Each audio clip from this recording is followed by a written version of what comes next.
జమ్మూ కాశ్మీర్లో మరోసారి తుపాకుల మూత మోగింది.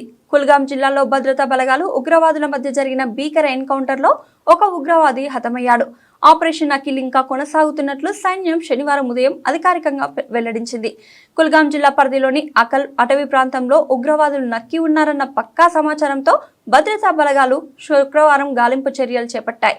Army, Jammu Kashmir police, special operations group, CRPF సంయుక్తంగా ఈ ఆపరేషన్ ప్రారంభించాయి. బలగాలు అడవిని జల్లెడ పడుతుండగా అక్కడ మాటు వేసిన ఉగ్రవాదులు ఒక్కసారిగా కాల్పులకు తెగబడ్డారు. దీంతో అప్రమత్తమైన సైన్యం ఎదురుకాల్పులు జరపడంతో ఆ ప్రాంతం దద్దరిల్లింది. రాత్రంతా ఇరు వర్గాల మధ్య హోరాహోరీగా కాల్పులు కొనసాగాయని ఆర్మీకి చెందిన చిన్నార్ కార్ప్స్ తెలిపింది. ఆపరేషన్ అకల్ కొనసాగుతుందని, బలగాల కాల్పుల్లో ఇప్పటివరకు ఒక ఉగ్రవాది హతమయ్యాడు. ఆపరేషన్ ఇంకా ముగియలేదు అని చిన్నార్ కార్ప్స్ ఎక్స్ వేదికగా పేర్కొన్నారు. అటవీ ప్రాంతంలో ఇంకా ఉగ్రవాదులు ఉండే అవకాశం ఉండడంతో బలగాలు గాలింపును ముమ్మరం చేశాయి.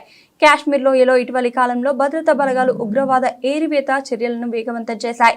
కొద్ది రోజుల క్రితమే శ్రీనగర్ సమీపంలో జరిగిన ఆపరేషన్ మహాదేవ్లో 3 ఉగ్రవాదులను సైన్యం మట్టుబెట్టింది. వీరిలో ఏప్రిల్లో పహల్గాం పర్యాటకులపై జరిగిన దాడికి సూత్రధారిగా భావిస్తున్న సులేమాన్ అలియాస్ ఆసిఫ్ కూడా ఉన్నాడు.